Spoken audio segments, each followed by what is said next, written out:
여러분 반갑습니다.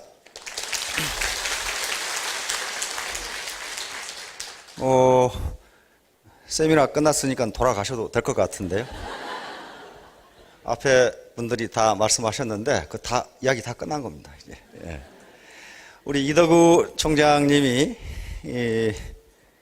성공하신 이유는 자신이 못났다고 생각했기 때문에 성공했어요.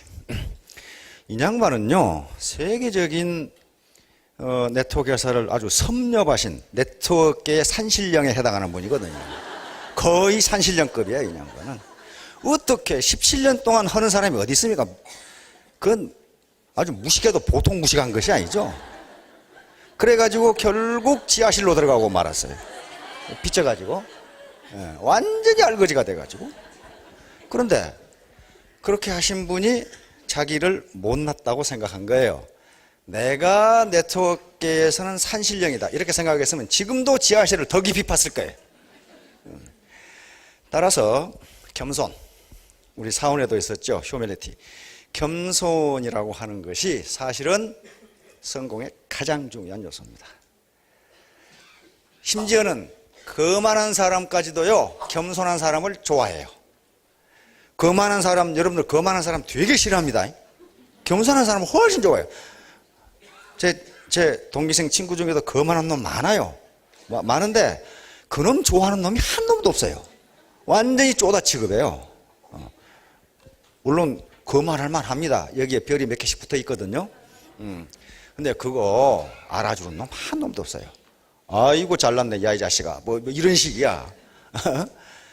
겸손이라고 하는 거, 여기 지금 앉아 계시는 분 중에 저는 많은 분들을 알고 계십니다.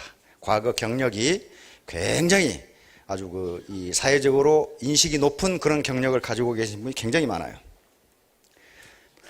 자, 그래서 오늘 제가 하려고 하는 제목은 천일 천만원 작전에서 수주대토라는 이제 타이틀을 걸었는데요. 또 영어로 번역은 우리 김일환 여사가 했는데 Change and Timing이라는 이제 그런 얘기입니다.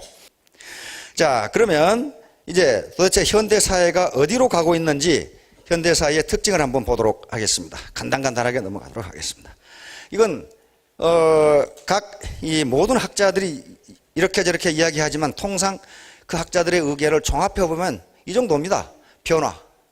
그 옛날에는 안 변했냐? 옛날에도 계속 변했어요. 변했는데 문제는 변화의 속도예요. 벌써 지금부터 2500년 전에 그리스의 철학자 헤로도토스라는 사람이 있어요. 그 양반이 지금도 변화를 얘기할 때는 2500년 전에 그 양반이 한 말을 인용합니다. 우리는 두 번 다시 같은 강물에 뛰어들 수 없다. 그 말이에요, 그 양반이. 또 날마다 뜨는 해는 다르다. 이런 식이에요. 가만히 생각해 달라요, 그게. 그러니까 근데 지금은 변화를 이렇게 가장 큰 특징으로 삼는 건 변화의 속도가 너무 빨라요. 너무 빠르니까 왕년 찾고 있어가지고는 문제 해결이 안 된다. 왕년 찾고 있어가지고. 그러니까 옛날에 제 당숙 때만 하더라도 제 당숙 부모님 때는요, 일제시대인데 그때 중학교 졸업하면 평생 인테리어로 살았어요. 내가 중학교 나왔다 이거야. 지금은 대학을 졸업해도 1년 지나면 구닥다리 지식이 돼요. 이미 새로운 지식이 워낙 퍼져가지고 몇 년 전만 하더라도 삐삐 하나 차고 다니면 최고였어요. 전화 오면 삐 하고 올리죠. 그래 지금 삐삐 차고 다닌다고 해봐. 그거 어떻게 되겠어요, 그거. 변화의 속도가 그렇게 빠르다. 경쟁, 컴피티션. 과거에는 우리가 관세, 비관세 장벽으로 국내 시장을 다 막아놨습니다. 그런데 지금은 WTO 1995년 WTO 체제가 가트가 무너지고 WTO 체제로 이렇게 변환됨으로 해서 시장 개방이 다 됐어요. 그것도 모자라 가지고 양국 간 쌍무협정 FTA가 계속되고 있습니다. FTA는 쌍무협정입니다. 물론 전 글로벌 지금 WTO 체제 하에서 전 세계 시장을 다 개방하자고 하는 회의가 진행되고 있습니다. 그게 DDA라고 하는 건데요. 그런데 그건 전 세계 국가가 다 참여해서 그걸 DDA를 하고 있기 때문에 결론이 나질 않아요. 이해관계가 다르니까. 그러니까 이 다자간 협상을 내버려 두고 그건 계속하고 우리 두 나라만 완전히 개방하자 하는 게 FTA예요. Free Trade Agreement입니다. 자유무역 협정이야. 그런데 우리 계속해 나가고 있죠, 지금. 미국은 지금 미국하고 우리가 저쪽에 비준했죠. 그리고 칠레하고는 이미 하고 있죠. 우리 FTA 지금 많이 하고 있어요. 아세안과도 FTA 했죠. 아세안과도 했고, 싱가포르하고도 했고, 또 EU하고 지금 하고 있죠. EU. 그러니까 어떻다는 거예요? 국내 시장이 이제 안방 시장이 아니고 글로벌 경쟁 시장이 됐다는 거예요. 앞으로 노동이동도 자유롭게 될 겁니다. EU 같은 경우는 노동이동도 자유롭죠.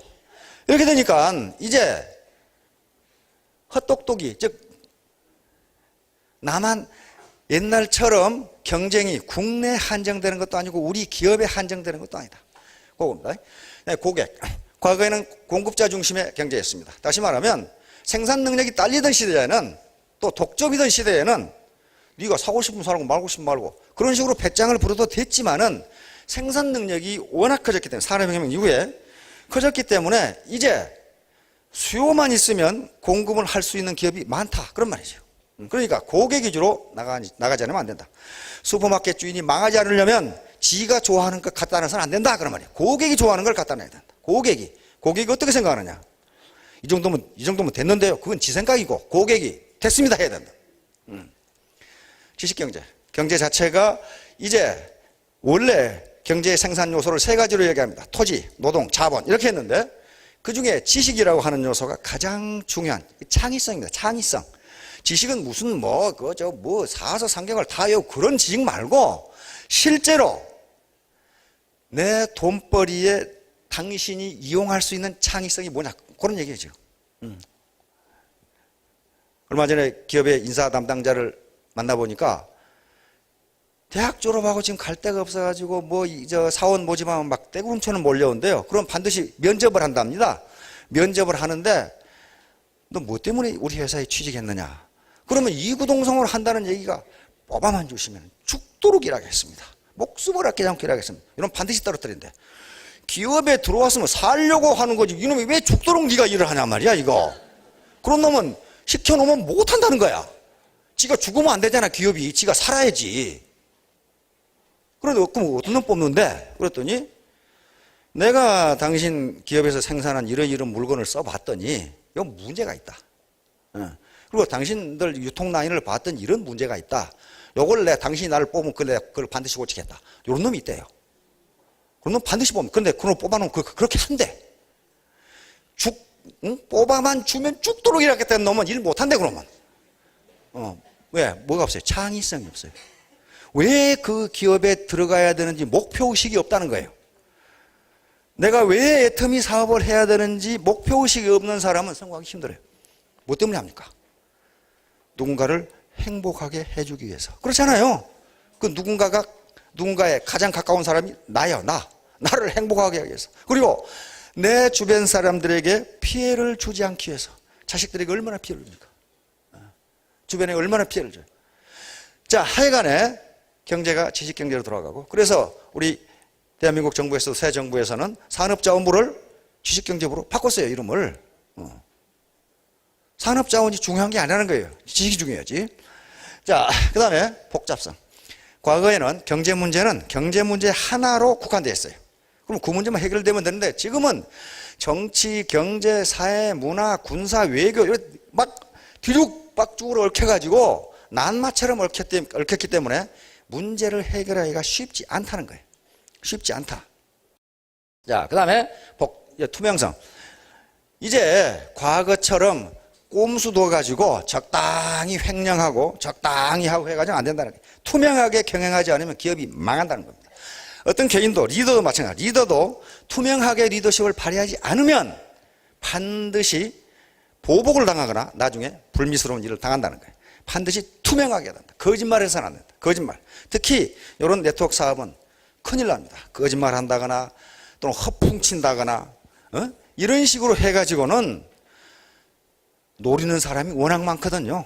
이게 인식이 매우 안 좋다는 걸 다 알고 계실 겁니다. 그러니까 저놈들이 무슨 짓을 하나 하고 보고 있단 말이에요. 그래서 반드시 투명하게 해야 되고, 평생학습, Continuous Learning이라고 그러는데, 오늘날 조직의 특성을 통상 뭐라고 부르냐 하면은 학습 조직이라고 부릅니다. Learning Organization. 또는 거기서 이렇게 조직에서 하는 학습을 또는 조직 학습이라고 그러대요. Organizational Learning. 왜냐하면요, 지식의 빅뱅이 일어나면서 워낙 빠른 속도로 변하기 때문에 대학에서 배운 또는 학교에서 배운 지식만 가지고는 1년도 써먹지 못한다는 거예요. 그러니까 기업은 계속해서 구성원들을 학습시켜가지 않으면 안 된다. 학습한다는 게 이렇게 모여서 학습할 수도 있지만은 인트라넷이라든가 인터넷을 통해서 서로 정보를 공유하는 걸 학습이라고. 정보. 서로 의사소통, 커뮤니케이션을 통해서 이 사람이 가진 지식, 이 사람이 가진 지식을 서로 교환하는 거예요. 그런데 지식의 특성은, 생산 요소 중에서 지식의 특성은 다른 자원은 나누면 작아지지만 지식은 나누면 더 커져요. 이분이 가진 지식, 이분이 가진 지식을 서로 교환해봐요. 어떻게 됩니까? 지식이 2배가 돼요. 2배가 돼요. 그리고 생산성이 올라가요. 그런 식으로 문제를 해결한 기업들이 많습니다. 분명히 어떤 문제를 해결할 수 있는 노하우를 가진 직원이 있는데 그놈이 가르쳐 주질 않아요. 그놈을. 왜냐하면 자기가 똑똑한 척 해가지고 진급해야 되니까. 그런데 나중에 다 망하더라. 그런 말이에요. 지금 평생 학습을 해야 된다. 자, 다음 우리나라 한국 사회. 자, 현대 한국 사회의 변화. 그러면 세계적 추세가 그렇고 우리 한국은 어떻게 하느냐. 가치관. 자, 앞으로 집단주의는 거의 없어질 겁니다. 개인주의. 개인주의는 자신의 인권입니다. 인권하고 관계가 있고 탈권위주의. 탈권위주의. 과거에 군대 생활하신 우리 어르신들 선배들 많이 계신데요. 군대에서 가장 많이 쓰는 말이 야시가 까라면 까. 그랬거든요. 네가 싫든 말든 까라면 까. 근데 지금은 까라면 안 까요. 절대로 안 깝니다. 사병들. 그래서 리더십이 무지무지 중요해요. 옛날에는 야 김일병 너 담배 한 갑 사. 그러면 그놈이 영광스럽게 생각했어요. 중대장이 난 중대장 담배 심부름도 한다? 뭐 이렇게 됐는데 요즘은 제가 담배를 사드리려고 군대 왔습니까? 요래요 이놈이. 그 맞는 말은 맞는 말이야. 그래서 네가 담배를 사와야 하는 이유를 설명하지 못하면 담배 안 사와요 이놈이. 그런데 그것이 옳다고 생각하면 이놈들은 또 무지하게 잘해요. 그래서 권위주의가 통하지 않는다. 여기 전부 다 이제 리더분들이 될 거고 리더분들도 계시고 그러는데요. 까라면 까는 식으로 하면 반드시 망해. 지가 까져요. 안 됩니다. 사회가 가치관이 그렇게 가고 있어요. 젊은 사람들이. 그 다음에 인권의식. 무지무지하죠. 요즘은 무지 준비해야 돼요. 아가씨를 우아래만 훑어봐도 성희롱으로 걸려가지고 무지무지 조심해야 돼. 그걸 심리학적, 사회학적으로는 예의 바른 무관심이라고 그럽니다. Civil inattention이라고 그러는데 이렇게 살짝 보고 싶어도 보지 마라 이거야. 보지 마라. 보지 마라. 예의 바른 무관심 또는 Civil inattention이라고 그래. 그렇게 하지 않으면 반드시 그놈은 시우당한다 그 말이야.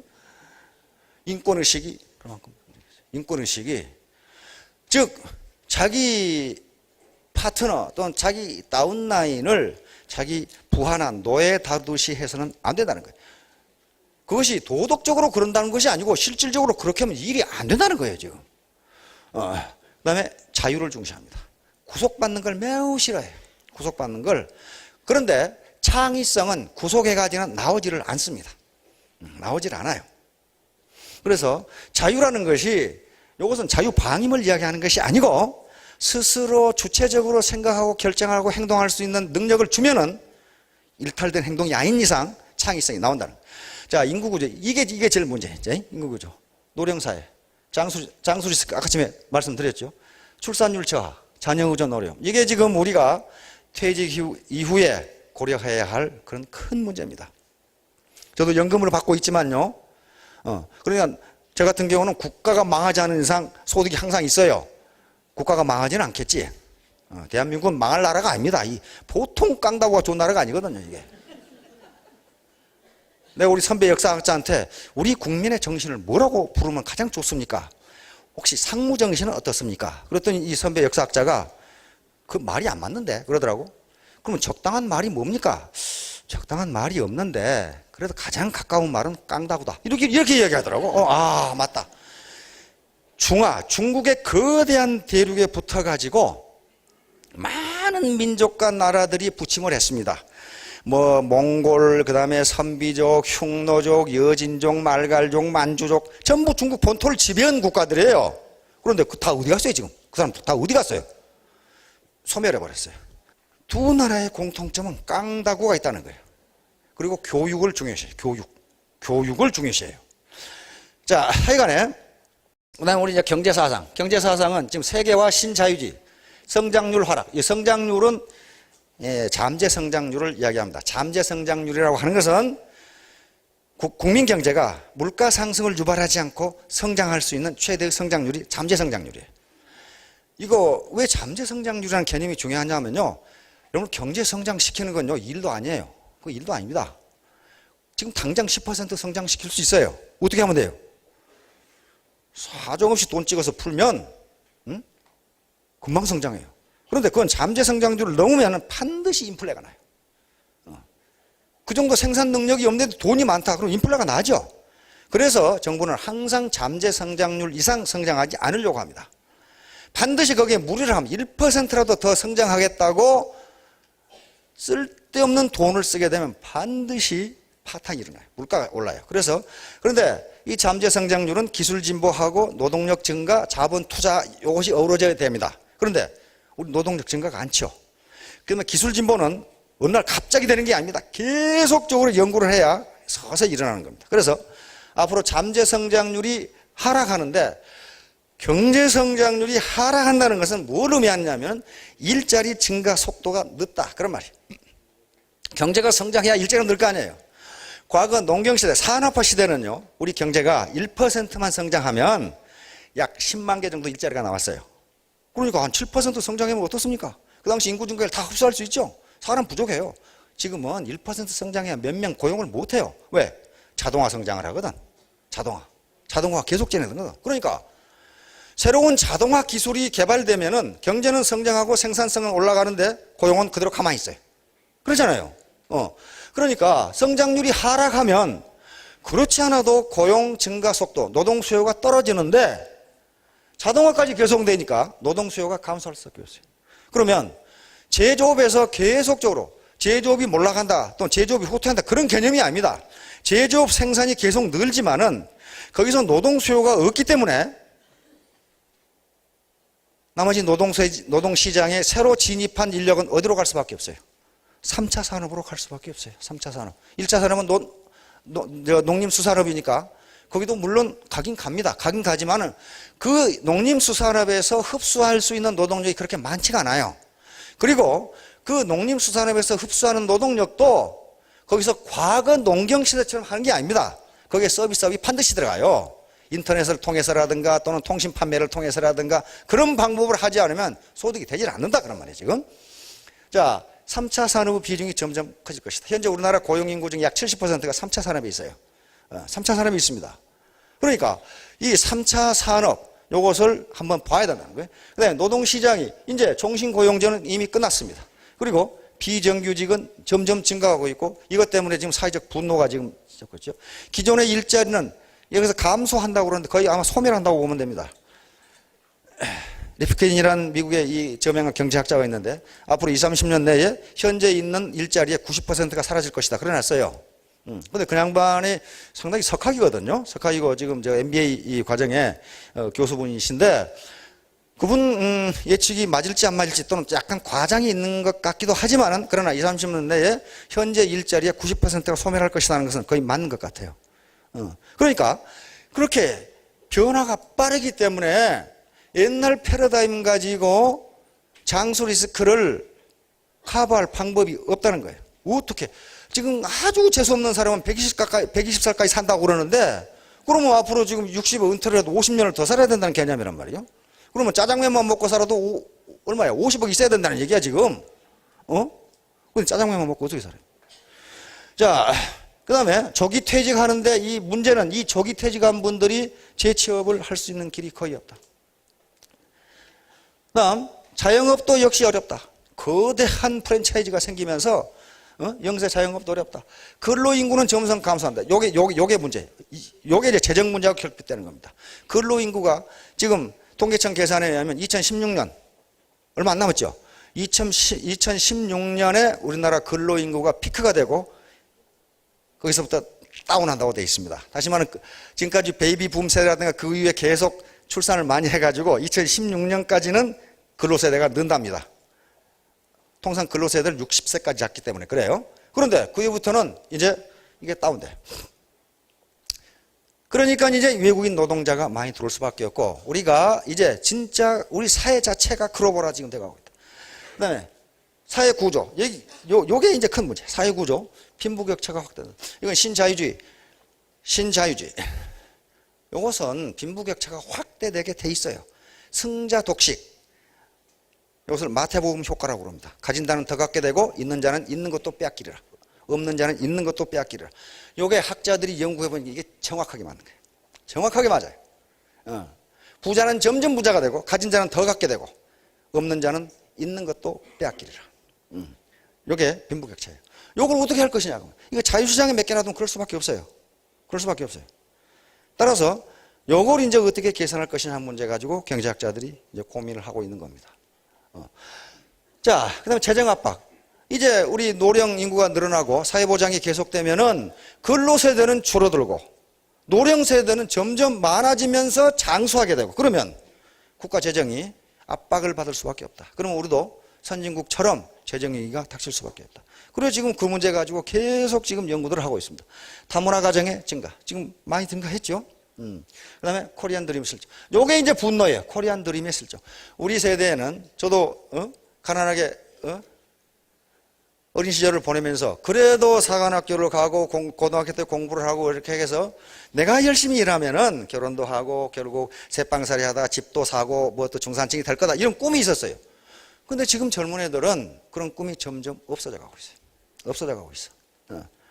요것이 막연한 대상에 대한 분노로 나타납니다. 요 분노를 가라앉히지 않으면 영국의 폭동처럼 폭동이 일어나지 않는다고 보장을 못해요. 다행히 우리는 아직도 유교적 원정주의가 국민들의 대부분 가치관을 형성하고 있습니다.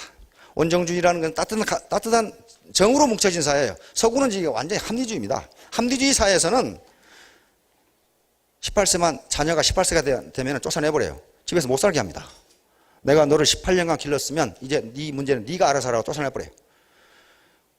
근데 미국에서 교수 보니까 그렇더라고. 저 딸이 18살 먹었는데 18세 생일 축하를 행사를 가장 크게 해줍니다. 그리고 그 이튿날 이제 우리 집에서 나가달라고 요구를 하더라고요. 그러니까 딸이 사정을 하는 거예요. 내가 집을 얻을 때까지 당분간만 익혀줄 수 없느냐. 그러니까 부모가 조건을 제시해요. 그러면 방값 얼마, 밥값 얼마, 전기료, 목욕료 얼마, 요거 내겠느냐. 그거 내겠다. 이게. 근데 그건 자식을 사랑하지 않아서 그런 게 아닙니다. 네 문제를 네가 해결할수록, 왜냐하면 네가 늙을 때까지 우리가 살아줄 수 없다는 거예요. 그러니까 네 문제를 네가 해결하는 거예요. 근데 지금 우리는 어떻습니까? 군대 가는데 부모가 따라가죠, 거기까지. 에? 군대 왔다가 가지고 백수돼 가지고 저 골방에서 누워서 담배 피고 있는데 거기 밥 해주고 채워주고 용돈 주고 빨래 해주고, 그러니까 이놈이 사회에 나가서 폭동을 일으켜 할 이유가 하나도 없어요. 그렇죠? 요게 지금 사회의 안전판 역할을 하고 있습니다. 그것이 반드시 나쁜 것은 아니고요. 장단점이 반드시 있어요. 자, 다음. 자, 이렇게 되면 우리는 이제 지금 우리 메이저 한 신문에서 계속 자본주의 4.0을 얘기하고 있습니다. 그런데 현재 자본주의 4.0은 무슨 이론이 있는 것도 아니고 저것이 뭐 학술 용어도 아니고, 이것을 쓴 칼레츠키라는 사람은 이게 저널리스트예요. 그러니까 이렇게 가지 않으면 세계가 망한다는 그런 얘기입니다. 지금 자본주의 1.0은 아담 스미스의 자유방임적 자본주의입니다. 이것은 중상주의에서 자본주의로 넘은 자본주의의 시발점이에요. 이게 자본주의, 캐피탈리즘이라는 것이 이때 시작된 거예요. 지금 캐피탈리즘. 자본주의가 뭐냐? 그러면 모르겠는데요. 자본주의가 뭐냐 말이에요. 이게 이상하죠. 자본주의가 뭐냐 이게. 자본주의는 쉽게 말하면 사유재산을 가질 수 있다는 거예요. 그래서 그러면 북한은 사유재산 없는, 거기 사유재산이 있어요. 그런데 자본을 사유화할 수 있다. 그런 말이에요. 자본을 사유화할 수 있다. 자본을 사유화할 수 있다. 요 자본은 내 것이요 라고 이야기할 수 있다. 그럼 자본이 뭐냐?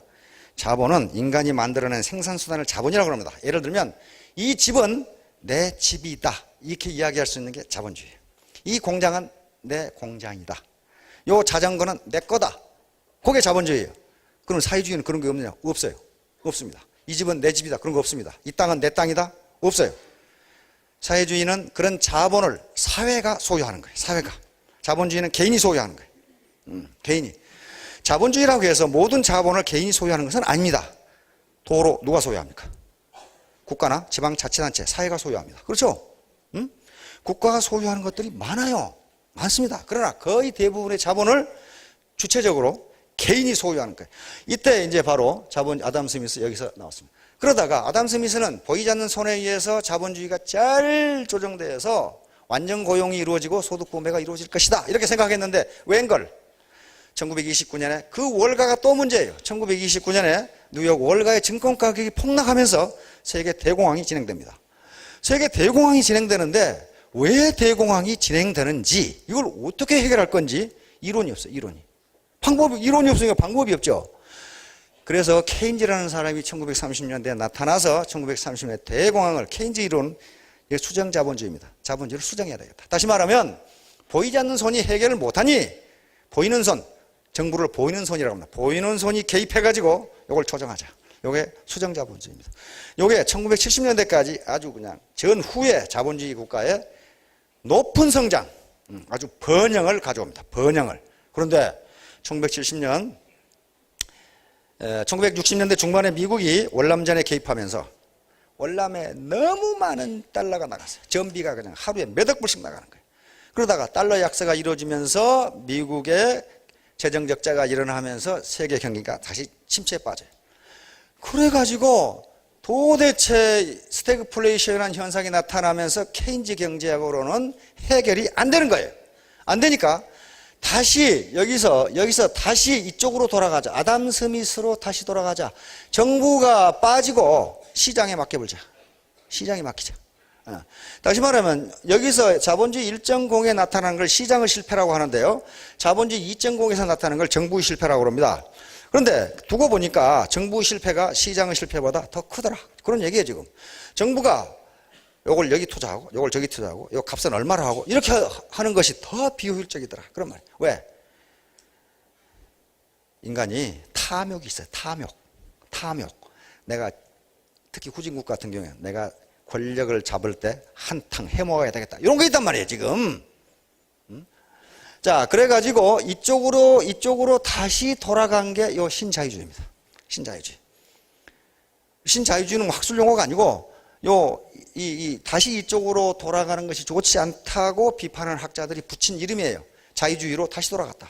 그러면 자유주의로 다시 돌아가가지고 스태그플레이션이라는 현상을 해결을 했습니다. 해결을 했어요. 그런데 해결했으면 계속 번영을 해야 되는데 그게 아니에요. 우리 1997년에 뭐 당했어요? IMF. 이게 국가 파산위기야. 파산위기. 세계 곳곳에 헤지펀드가 돌아다니면서 완전히 그냥 먹고 튀자는 식으로 그냥 막 우리 자본시장에 들어와서 돈을 막 긁어가는 거예요. 이런 현상이 나타나요. 자, 이렇게 되면서 미국의 금융자본주의가 세계를 막 풍미하면서 이제 빈익빈 부익부 현상, 그리고 일자리 감소 현상, 그리고 후진국은 점점 가난해지고 선진국은 점점 부유가 되는 이상한 현상이 벌어진단 말이에요. 그러니까 국내에서도 빈부격차가 발생하고 국가 간에도 빈부격차가 지금 발생하는 거예요. 지금 국가 간에도 이런 문제가 되니까 후진국들이 발끈하고 나타난 거예요. 자, 그래서 이제 할레츠키라는 저널리스트가 이렇게 해가지고는 이렇게 세계가 같이 망한다. 같이 망한단 말이에요. 그래서 자본주의 4.0으로 가지. 이 사람은 이제 저널리스트가 한 말이니까 저런 말이 있는 거 아닙니다. 요거 자기가 만들어낸 거예요. 자, 그러니까 나눔의 자본주의, 효율성과 형평성의 조화. 요것은 원래 경제학 교과서 제1장에 보면 요 말이 나와 있어요. 나와 있는데 인간의 탐욕 때문에 그렇게 안 했다는 거예요, 지금까지. 요거 모르는 사람, 경제학자 중에 이거 모르는 사람 한 사람도 없어요. 저렇게 해야 된다는 거. 실제로 우리 지금 메이저 신문들에서 계속 떠들어요. 자본주의 4.0으로 하자고. 근데 앞만 들여다봐도 어떻게 하자는 건 없어요. 매 계속 문제라고 하면 그러지. 그러나 이런 애터미 같은 사업장에서는 자본주의 4.0을 실천할 수가 있습니다. 왜? 이거 누가 고용하는 거예요? 누가? 고용주가 없어요. 자기가 하고 싶으면 하고 말하고 싶으면 마는 거 아니에요. 자기가 자기를 고용하는 거고 자기가 노력한 만큼 열매를 얻을 수가 있어요. 오히려 더 얻을 수 있을지도 모릅니다. 그건 다음에 설명하도록 하겠습니다. 자, 다음 오케이. 자, 이것은 여러분들에게 힘을 내시라고 사기, 사마천의 사기 진섭세가에서 따온 얘기입니다. 진시황이 천하를 통일하고 불과 15년 만에 망했어요. 워낙 악독한 통치를 하다 그랬습니다.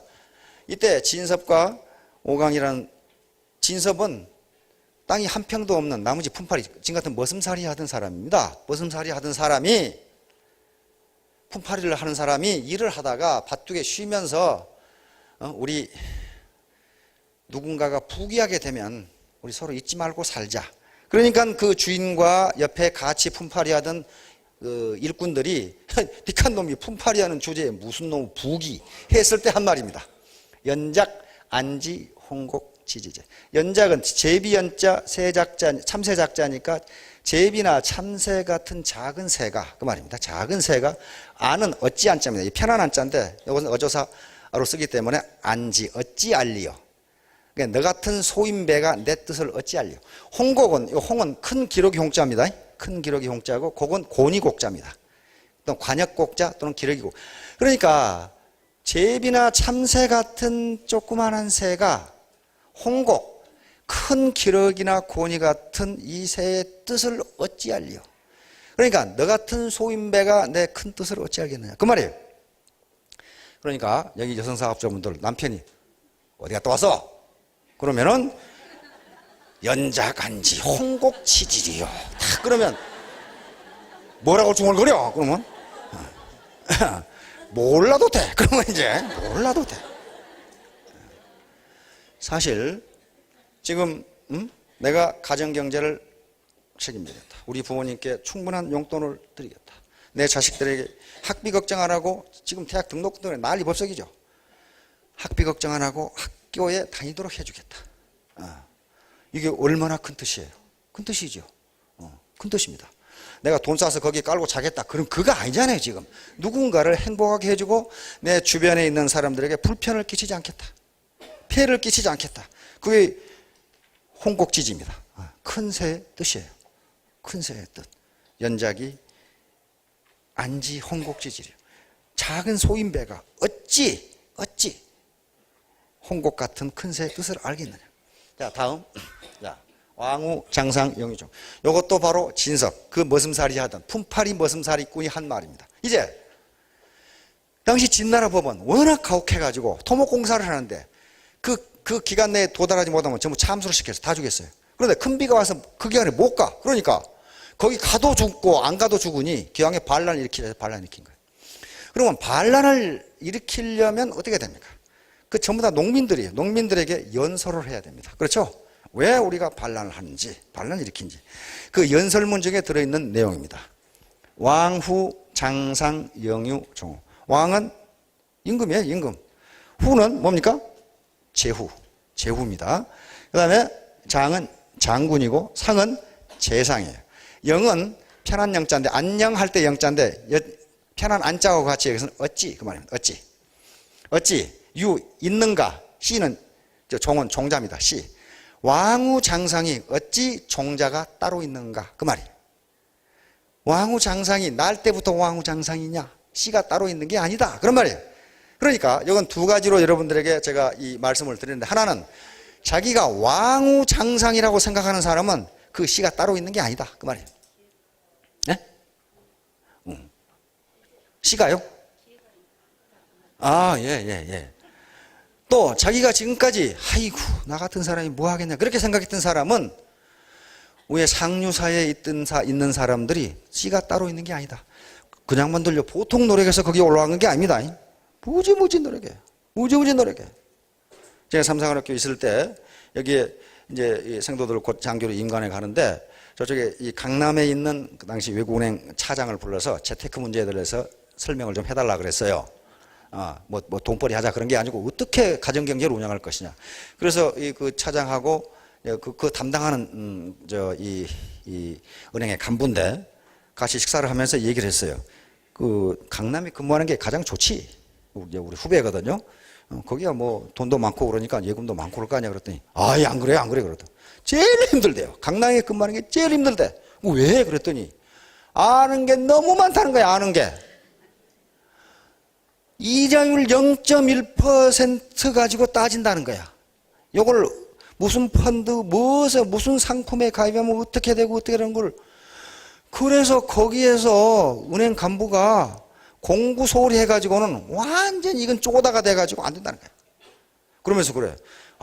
그 사람들 그 부자 된 게 헛것이 아니더라고요. 그냥 된 게 아니더라고요. 아는 게 얼마나 많든지 경제의 흐름, 부동산 하나를 사더라도 뭐 기획부동산에 걸려가지고 가보지 않고 사고 그런 게 없답니다. 반드시 가서 현장에 확인하고 정부의 경제정책이랑 다 해가지고 요건 돈이 되겠다는 걸 산대요. 그렇게 하는 거지.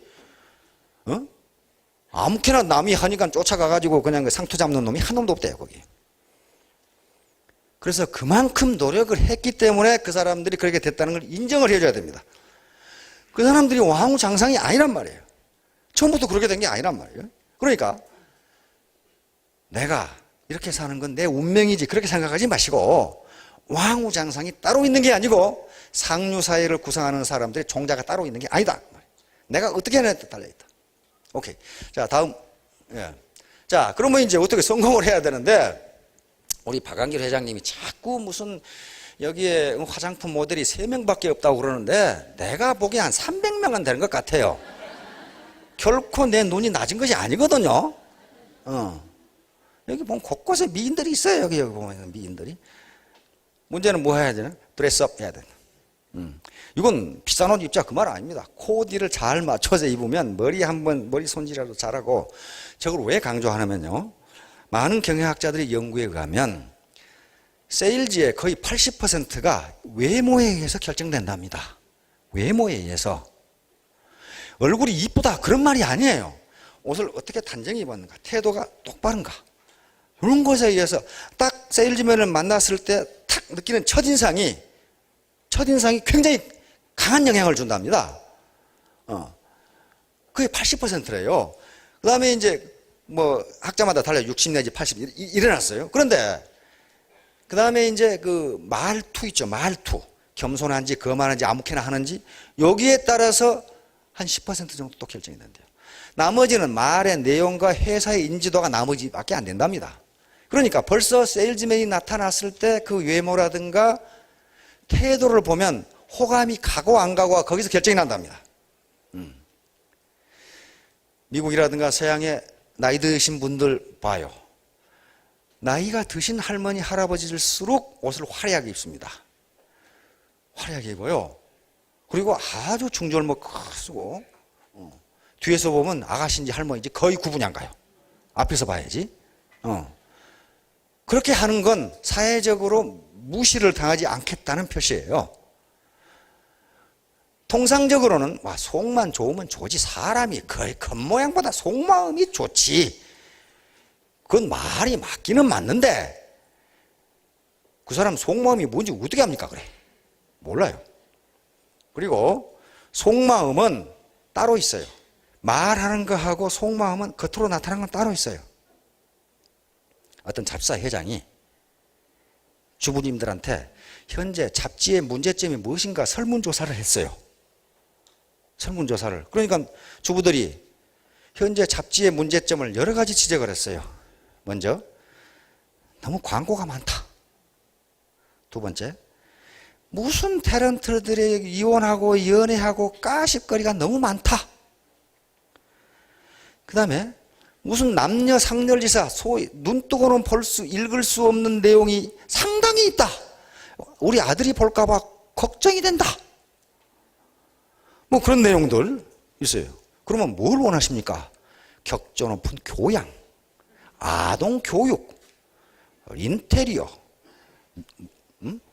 그런 것들, 그리고 뭐 유용한 경제 정보. 그래서 이 사장님이 이게 주부들이 원하는 거로구나. 그런 잡지를 만들어냈어요. 하나도 안 팔린 거예요. 하나도 안 팔린 거예요.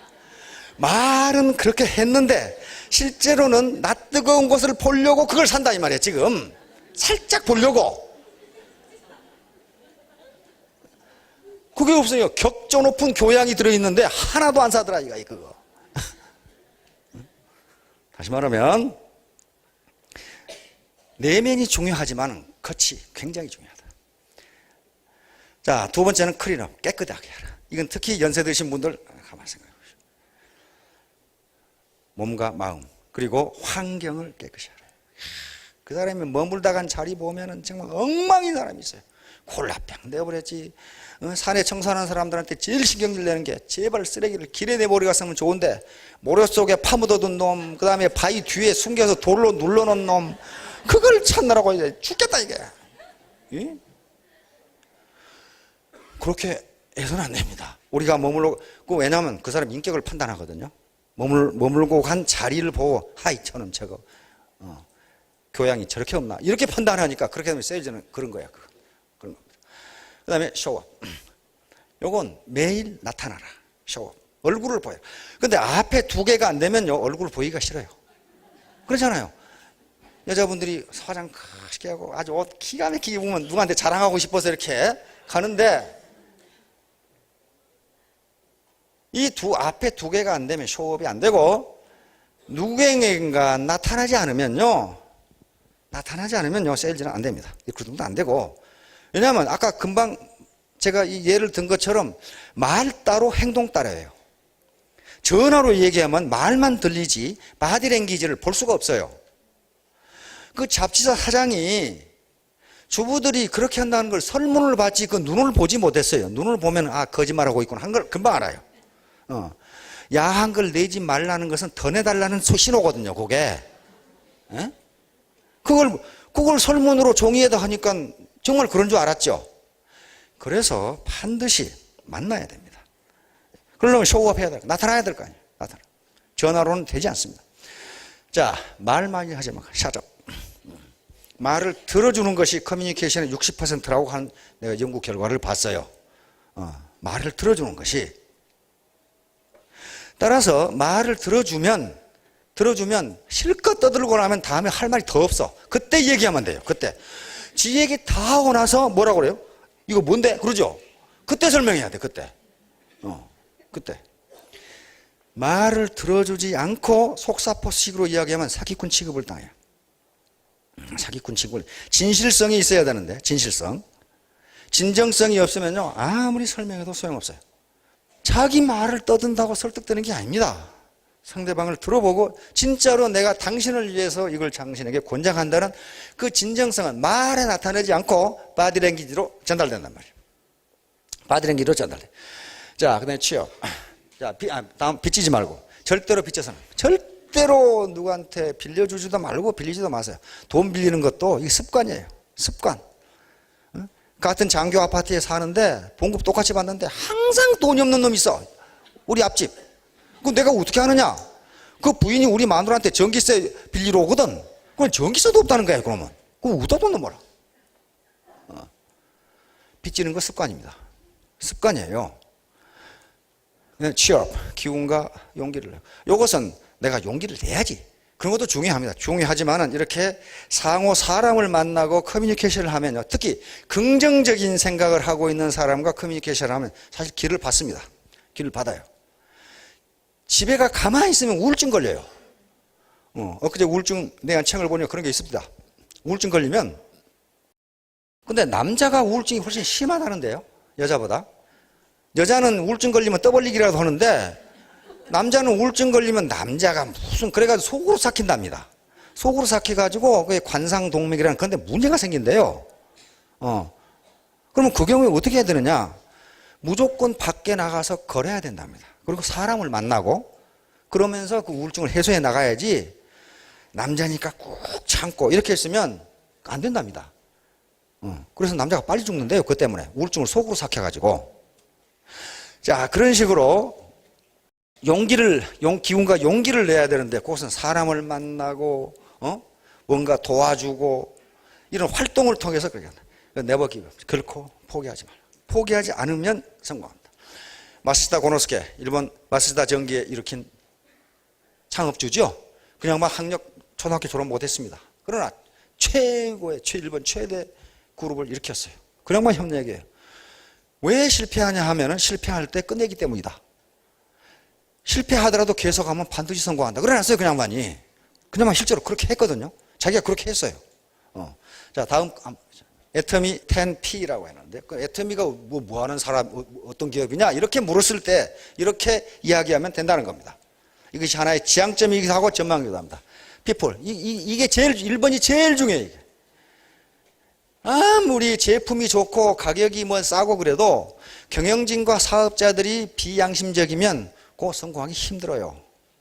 위에서 다 빨아먹으면 빨대대고 다 빨아먹으면 어떡할 거예요? 그렇게 해가지고 경영진과 사업자들이 그렇게 해가지고는 안 된다는 거예요. 이게 그 people이 제일 중요합니다. 필로소피. 이건 경영 철학이고 사람을 중요시해요. 사람. 돈 보고 돈을 쫓으면 안 되고 사람이 목적이고 돈은 수단이 돼야 된다. 수단이 돼야 된다. 우리가 돈 쌓아놓으려고 돈 벌는 거 아니죠. 분명히 누군가를 행복하게 해주기 위해서 또는 누군가를 불행하게 하지 않기 위해서 내가 돈을 버는 거지 돈 쌓아놓고 내 재벌되겠다 그런 거 아니잖아요 지금. 철학이 그런 사람은 또 돈이 또 벌려요 또. 희한하다고. 프린시플 원칙입니다. 원칙. 정도, 원칙, 법규, 준수. 어떤 묘수라고 자기는 하는데 꼼수인 경우가 많아요. 반드시 정수를 두어야 된다. 원칙. 그 다음에 프로덕트. 절대 제품.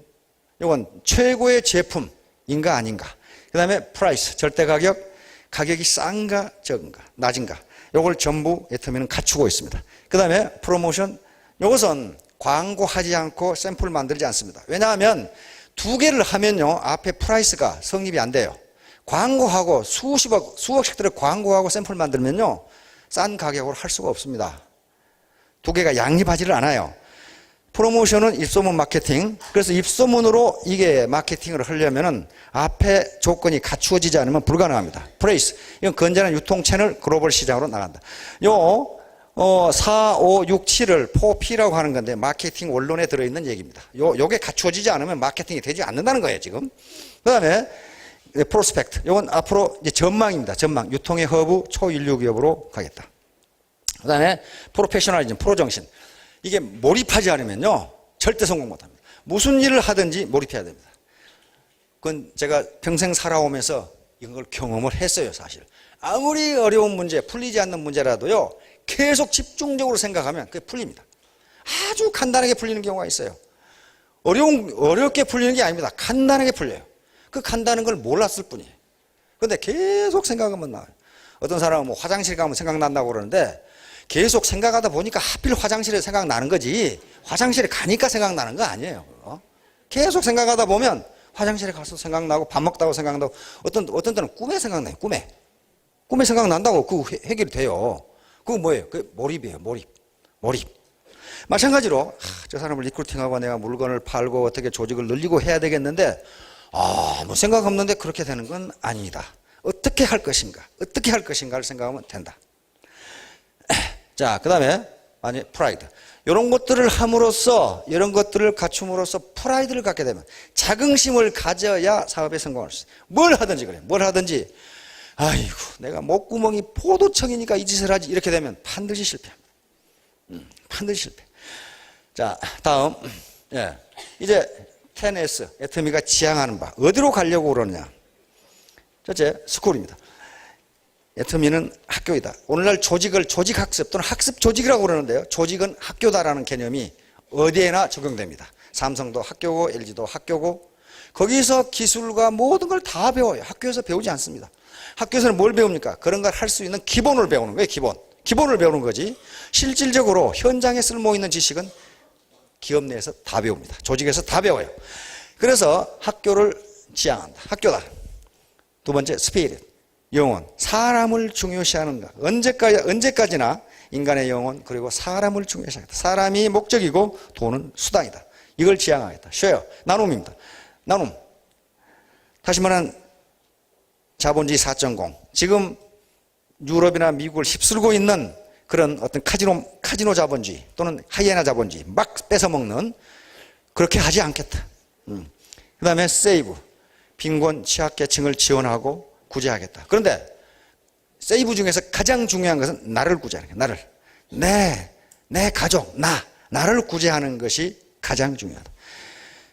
그 다음에 스마트. 이건 네트워크 마케팅의 교과서 또는 선도 역할을 하겠다 하는 것이고 슈퍼오가니즘, 초유기체. 여러 사람이 모여서 하나의 힘을 발휘하는, 여러분 개개인은 절대로 성공할 수 없습니다. 혼자 해가는 성공 못합니다. 같이 하면 성공할 수 있어요. 이게 초유기체입니다. 초유기체, 슈퍼 오가니즘이라고. 여기서 나오는 게 뭐냐, 시너지 효과가 나옵니다. 시너지 효과. 시너지는 1 플러스 1이 2가 되는 것이 아니고 3이나 4나 5나 10이 되는 거란 말입니다. 나는 시너지를 생각하면 우리 할머니가 해준 말씀이 언제나 생각나요. 할머니가 안진뱅이하고 장님하고 있었는데, 안진뱅이는 다리가 부실해서 걷지 못하고 장님은 눈이 어두워서 잘 걷지 못하는데, 장님이 안진뱅이를 무등 태우고 갔더니 잘 걸어갈 수 있었다. 그 뭔 말인지 모르신 분이 있는 거 모양인데, 여기다 이렇게 태우고 가면은 이게 시너지예요. 분명히 두 개의 개체가 각각 독립된 유기체를 형성하고 있는데, 그게 자기 장점을 가지고 합하면 거기서 나오는 힘은 2배 이상 된다. 지금 그런 얘기입니다. 시너지. 그것이 네트워크의 특징이에요. 셀프 컨피던스, 자신감을 가져야 된다. 아까 왕우장산 영유종호라고 했었습니다. 상류사회, 그리고 잘 사는 사람이 씨가 따로 있는 게 아니다. 나도 할 수 있다. 나도 할 수 있다는 자신감, 셀프 컨피던스. 요게 자신감 없어 아무것도 안 돼. 자신감이 결여된 사람이 성공한 예는 역사상 한 번도 없어요. 자신감. 그 다음에 스피드, 시대 발전, 병렬 속도로 성장. 기업 자체가 그렇게 성장하지만은 개인의 소득도 그렇게 성장할 수 있다는 거예요. 여기 아까 리더를 나왔죠. 거의 대부분 2년 8개월, 그 다음에 3년 만에 소득이 2천만 원, 3천만 원 된 사람들이에요. 그래서 삼성에서 그렇게 있어도 못합니다. 그렇게 아주 스피드 있게 할 수 있다. 성장할 수 있다는 거예요. 그걸 헛뭉치는 게 아니고 이 사람들이 보여줬잖아요, 지금. 이도국 총장은 3년 만에 5천만이 된 사람이고, 3년 만에 그렇게 됐어요. 그러니까 그렇게 할 수 있을 때 1,000일 1,000만 원, 3년 만에 1,000만 원 소득이 되도록 하자는 것은 목표를 과도하게 잡은 게 아닙니다. 어떤 사람은 너무 작다고 그러더라고. 근데 그 양반은 상당한 거죠. 슈퍼맨 같은 파워가, 능력이 있어요. 그러니까 그렇지만은 보통 사람들도 할 수 있는 게 3년이면 1,000만 원 소득이 될 수 있다는 거예요. 그것은 이제 어떻게 되냐? 그건 스스로 알아서 해야 돼. 모든 객관적 조건이 갖추어져 있는데 밥상을 차려놨으면 밥은 자기가 먹어야 되는 거지 떠 먹여줄 수는 없다 하는 거예요. 자, 그 다음에 석세스. 그렇게 해서 보통 사람들이 성공할 수 있는 이런 업체를, 기업체를 만들겠다. 보통 사람들이, 슈퍼맨은 어디 가나 성공해요. 그러니까 그 사람들이 아니고 보통 사람들이 혼자 성공 못하니까 슈퍼 오가니즘, 다시 말하면 초유기체를 만들어서 여기서 집단지성을 발휘해서 성공할 수 있도록 하겠다. 그게 네트워크의 매력입니다. 다음. 자, 오늘 제목 이제 나오네. 이게 시간 끝날 시간 됐는데 이제 서론이 이거 어떡하나. 자, 요 그림을 잘 보시고, 요 그림을 제가 그렸는데 이게 제 그래픽 실력이 별로 없거든요, 지금 제가. 요 줄이 양자강입니다. 중국의 양자강. 요게 황하 문명권이에요. 황하 문명에 발생한대요. 요 꼬불탕꼬불탕한 게, 여기 꼬불탕꼬불탕한 게 황하강입니다. 황하강. 황하 문명이라는 게 여기서 일어나는 거예요. 자, 그러면 이렇게 된 게 언제냐면 주나라 시대입니다. 주나라. 주나라, 여기 호경이라는 데가 주나라 수도가 있어요. 역시 황하강 유역이죠. 그래서 이 넓은 땅을 그 당시 도로나 통신망이었기 때문에 각 자기 동생과 자기의 충성했던 장군들에게 나눠준 게, 봉한 게 연나라, 그 다음에 여기 진나라, 정나라, 위나라, 조나라, 노나라. 여기 산동반도가 강태공이 임금으로 갔던 제나라. 여기 오나라, 여기 양자강역에 월나라, 여기 기나라, 송나라, 그 다음에 여기 진나라, 여기가 채나라, 여기 초나라. 그 다음에 나중에 이 전국시대를 전부 끝내고 천하를 얻은 진나라는, 진시황의 진나라는 야가 있습니다. 그러니까 서쪽 지역에 치우쳐가지고 제후로서도 인정을 못 받던 그런 나라예요. 완전히 오랑캐 취급을 받던 그런 나라입니다. 요게 여기 있는 나라가 이렇게 치고 천하를 휩쓴 거예요. 뭐 때문에 그러느냐? 인재를 얻었어요. 인재를 얻었어요. 예, 한비자, 그 다음에 이사라고 하는 법가사상을 다루는 천하의 탁월한 인재들을 얻었습니다. 그래서 이렇게 된 거고, 하여간 그건 나중 일이고, 요 주나라가 있던 시대, 요게 이제 여기 기나라는요, 주나라 앞에 하나라라고 하는 나라가 있었는데 하나라의 유민들을 데려다가 포용하기 위해서 만든 나라가 기나라고, 송나라는 주나라 앞에 은나라라고 있었는데 은나라가 망하고 그 유민들, 그 귀족들을 데려다가 세운 나라가 여기 송나라입니다. 송나라.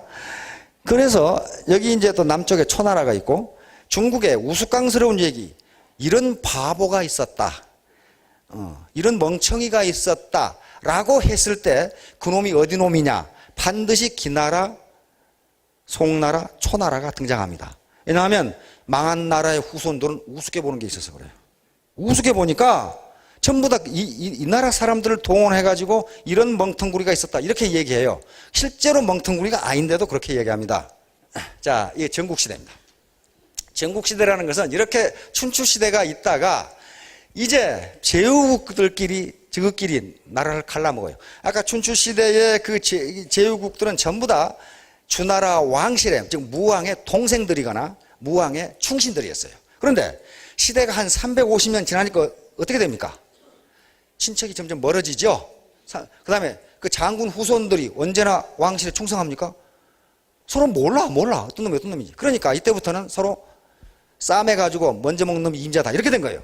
그래서 앞에 있었던 진나라가 조나라, 그 다음에 여기에 위나라, 한나라, 즉 진나라가 지금 무왕의 동생이 세운 나라인데 중앙에 임금한테 물어보지도 않고 그 중신들이 나라를 세 개로 쪼개가지고 각각 하나씩 가져버린 거예요.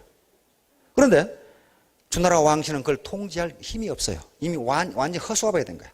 이때부터를 전국시대라고 부릅니다. 서로 날만 새면 싸움에서 먼저 차지한 놈이 임자다 이렇게 되는 거예요 지금. 자, 이때 이야기입니다. 이때 이야기입니다. 이때 송나라의 어떤 농부가 그 다음에 한번 요 이제 수주대 한비자라는 책에 오두편에 나오는 이야기입니다. 오두. 야, 근데 이게 말이죠. 이게 지금부터 한 2300년 전에 써놓은 책인데 어쩌면 지금하고 이렇게 똑같은지 모르겠어요. 이 두자는 좀두자예요. 나라를 갉아먹는 5마리 좀, 그 말이에요. 좀벌레. 누가 갉아먹는가 봅시다. 입으로만 변소를 떠드는 학자. 이게 엉덩이는 안 움직이고 발은 움직이고 입만 살아가지고 하는 놈. 지금도 그런 놈 있죠. 그럼 네가 하지. 그럼 또 못해 또. 두 번째, 나라 밖의 힘을 빌려 사사로운 이득을 챙기고 나라의 이익을 돌보지 않는 변설가. 외국 힘 빌려가지고 한탕 하는 놈도 많죠. 세 번째, 나라 법을 예사로 범하는 혁객들. 지금도 맨날 뉴스 보면 감옥에 왔다 갔다 하는 벼슬아치들 많죠. 다음, 권세가들에게 뇌물을 바치고 병역을 기피하는 자들. 어쩌면 이렇게 똑같은지 모르겠어요, 이게. 그 다음에 조악한 물건을 농민들에게 비싸게 팔아 폭리를 챙기는 상공업자들. 야, 한비자가 이렇게 본 거예요. 그때도 이런 놈들이 나라를 갉아먹는 촌벌레다 이렇게 얘기해서 한비자가 하는 얘기는 요놈들을 임금이 때려잡지 않으면 나라가 망한다. 지금 그 얘기예요 지금. 요놈들을 임금이 때려잡지 않으면 나라가 망한다. 그런데 어떻게 때려잡을 것이냐 하는 게 전국시대의 과제예요. 그래서 유가는 이렇게 때려잡자, 법가는 이렇게 하자, 묵가는 이렇게 하자. 그게 제자 백가입니다. 이 어지러운 세상에 요놈들을 때려잡아야 되겠는데 어떻게 하면 때려잡느냐. 요 방법으로 유가는 인덕정치를 하자, 묵가는 만민평등이다, 법가는 이 권력으로 때려잡자 하는 게 법가예요 지금. 그래서 자 다음. 그래서 이제 요 말이 나온 겁니다. 임금이 정치를 어떻게 해야 되느냐 그 말이에요 지금. 그래서 여기도 어떻게 나옵니까? 송인의 수주대토. 꼭 송나라 사람을 끌어다가 이런 걸 해요. 송나라에 이런 멍청이가 있었다 그런 식으로 얘기해요. 실제로 송나라 사람이냐 아닌지는 모릅니다. 한비자의 오두편에 나오는 얘기입니다. 자, 어떤 농부가 밭을 갈다 보니까 밭 가운데 나무를 비워가지고 구루터기가 있는데 토끼가 뛰어오다 거기다 대가리를 받고 죽었어요. 그러니 어때요? 토끼 한 마리 그냥 공짜로 얻은 거예요. 그러니까 이 농부가 밭은 알가고 옳다 여기 기다리고 있으면 토끼가 또 와서 대가리 받고 죽었지 하고 계속 기다리고 있는 게 구루터기 지키면서 토끼 기다린다 그런 말이에요. 그건 옛날 지나간 얘기인데, 옛날 스토리인데, 그게 다시 될 줄 알고 토끼가 또 대가리 받고 죽을 줄 알고 그거 기다리고 자빠졌다. 지금 그 말이에요. 그러니까 한비자가 하는 얘기는 이미 시대가 바뀌어서 문물, 그 다음에 사람들의 사고방식, 사람들의 사는 방식이 다 바뀌었는데 저 유가나 묵가들은 옛날 고리타분한 시대의 정치를 그렇게 하자고 한다. 그런 말이에요 지금. 그러니까 오늘날도 마찬가지입니다. 이미 농경시대나 산업화 시대는 지났는데 이 옛날에 그렇게 하면 돈이 벌렸는데 왜 안 되지? 안 된다는 거예요. 그게 안 된다는 거예요. 새로운 시대는 새로운 방법을 할 수밖에 없다. 이게 수주대토예요. 이미 2300년 전에 이런 얘기를 해놨어요 지금. 그렇게 해가지고는 안 된다. 그래가지고 한비자라는 책을 쓰게 된 겁니다. 그래서 그걸 진시황이 읽어보고 그대로 해가지고 천하를 통일한 거예요 지금. 그런데 문제는 이것은 말등에서 천하를 얻는 방법인데 진시황은 말등에서 천하를 얻었으면 말에서 내려서 천하를 다스려야 되는데 말등에서 계속 천하를 다스렸어요. 그러다가 15년 만에 망해버린 거예요. 자, 이렇듯이 제가 여러 가지 얘기를 했는데요. 우리 사회의 다단계 인식이 매우 안 좋다는 것 저는 너무나도 잘 압니다. 왜냐하면 제가 처음에 여기 경제연구소장을 맡아달라고 했을 때 아주 이런 지하에 거부를 했기 때문에. 그리고 제가 지금 알고 지내는 사람들도 이런 거 나오면 관계없는 사람들이에요. 전부 대학의 교수이거나 장군이거나 뭐 장관이거나 차관이거나 다 그러는데, 그런데 저는 국가와 이 사회로부터 군으로부터 혜택을 많이 받았어요. 지금까지 42년 동안 군대 생활을 했고 그 다음에 공부를 했고 그것도 전부 다 국비로 했어요. 국비로 전부 공부를 했고. 그런데 그렇다면 원래 철없는 남자들은 쓸데없이 그 사회 걱정을 많이 해. 더 철없는 사람들은 지구 온난화 걱정까지 다 하고 앉아 있어요. 이런 것 때문에 내가 사회에 기여할 수 있는 길이 없는가, 내가 기부할 수 있는 길이 없는가. 나는 먹고 살지만은 내가 기부할 수 있는 돈은 없어요. 그렇다면 내가 가진 조그마한 지식이라도 기부해야 되겠다고 하는 생각이에요. 그래서 여러분들이 부자 되는 게 나로서는 가장 큰 희망입니다. 여러분들이 부자 되는 게, 그리고 특히 연세 드신 분들은 앞으로 120세까지 50년을 어떻게 사실 것인가, 이 장수 리스크를 극복할 수 있는 방법이 있다면은 또 시대가 이렇게 흘러간다는 것을 아시고 다이나믹하게 활동을 하셔서 장수 리스크를 극복할 수 있기를 바라는 마음, 그런 마음에서 여러분들에게 이런 얘기를 들으는 거지. 어떤 사람은 그래요. 그 뭐 돈 버는 얘기 한다고 해서 왔는데 뭐 쓸데없는 얘기만 하고 있다고. 돈 버는 얘기는 앞에 나온 분들 다 했어요. 써봐, 해봐, 저 알아봐, 해봐. 그러면 다 끝나는 거예요. 그거 더 이상 뭘 어떻게 하겠어요? 어떻게 하겠냐고, 그걸. 그러니까 그거 이미 돈 버는 얘기는 다 끝났고, 그 다음에 그러면 사람과 어떻게 대화를 하고 어떻게 사람을 만나고 내 정신 건강 그리고 몸의 건강을 건강하게 할 것인가, 그렇게 해야 성공합니다. 자, 여러분들 모두 크게 성공하시기 바랍니다. 감사합니다.